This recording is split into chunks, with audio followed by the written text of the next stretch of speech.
وفد من الوجهاء البدو من شمال البلاد وجنوبها وصل اليوم إلى مزرعة هشكميم وقدم التعازي لأبناء عائلة شارون لنجليه عمري وجلعاد شارون.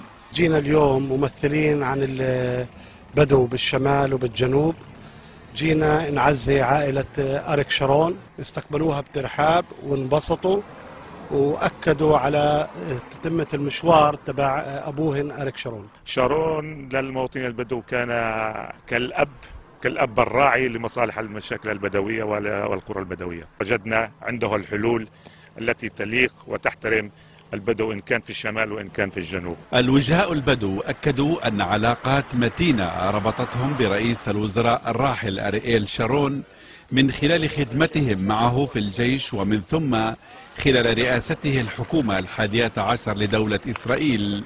أريك شارون الله يرحمه كان قائد وكان مليح مع الطائفة البدوية بالبلاد بالجنوب وبالشمال، وكان رجل عمل ورجل صالح ورجل حرب اللي كلمته كلمة صادقة. طلبوا أن يكون العلاقة بيننا وبين أباهم المرحوم أن تتواصل، ووعدونا بزيارة لبيت الشهيد البدوي الذي أباهم دشنه لكي نقف هناك ونتذكر أباهم ونقيم له نصب تذكاري في بيت الشهيد. نجلا شارون عمري وجلعاد شارون شكر أعضاء الوفد على تقديمه واجب العزاء، وأكدا على ضرورة توطيد العلاقات بينهما وبين المواطنين البدو والمساهمة في إقامة مركز تراث شارون في هذه المزرعة.